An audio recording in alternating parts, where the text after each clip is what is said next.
Hi friends, I just wanted to share with you something that I learned today. I had some cracks appear in my fiberglass one-piece shower stall, and so to get one this big replaced, it's I think it's 84 inches is I think that's right. 64 and 48 inches, sorry. It was over $1,000 just for the installed piece, but to get it in the house is hard. So like usually they come in pieces because the doors are not wide enough to get them in. So it's really hard to replace the entire piece as one piece.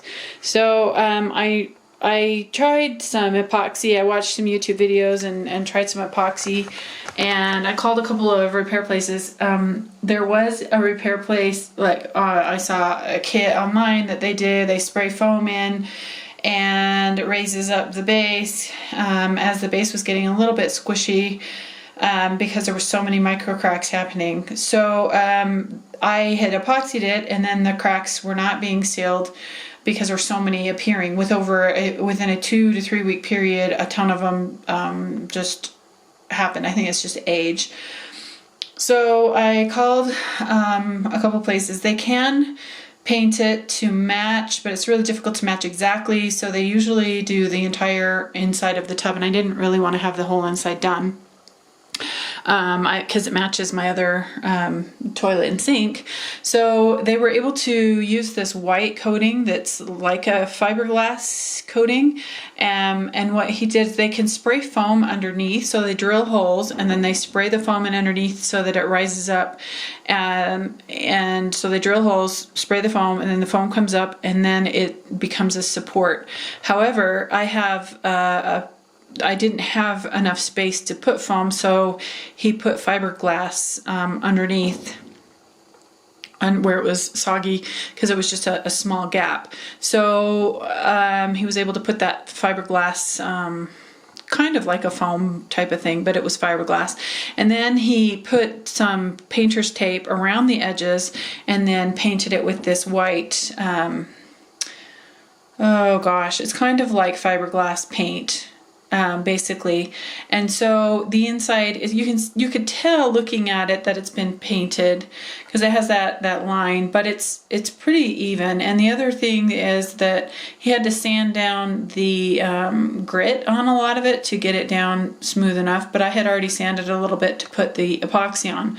So you can see if you look closely, there's areas where, so this has got the non-stick. I mean, it's as light as I can get it in here. I should have brought a flashlight so you could see a little bit better. But so this is all the non-stick surface, but then where the cracks were over here, and there was some over here happening as well. So it's a little smooth in areas, but he was able to leave the non-stick enough that it will still be functional. So I wanted to share that information with you because I'd never heard of this paint stuff, and they said as long as you don't use Comet or soft scrub or an abrasive cleaner like that, or the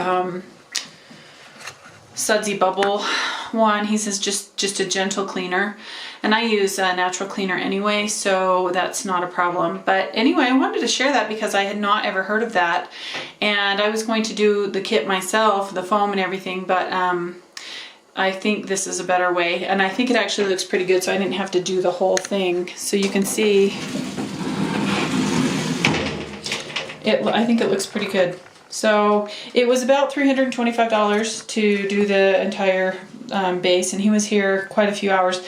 It really is stinky though. It's like he sprayed a spray paint in the bathroom, and I've had a fan on for hours, and I've got an ozonator also on, and then the vents in both bathrooms up here too, and then I opened a window at the other end of the house to draw the smell out of the house. So it's actually cleared out quite a bit, and I can actually be in here now after a couple hours. So it took them, I don't know, 3 hours maybe, and then the smell is out in another 2 hours. So not bad, I thought. So I just want to share that in case you ever have a need for that. Saved me quite a bit, because just the shower stall was $1,000, and then to install it, it would be another $2,000, I'm sure, to install it. So $325 versus $3,000. And I don't know how long it'll last, but hopefully it's enough until I decide I want to redo the bathroom. So thanks for watching. Check out my blog, thesecretisgratitude.com, and I'll show you pictures of the cracks and how I epoxied it earlier. I think I have those pictures still. So thanks for watching, and have a blessed day.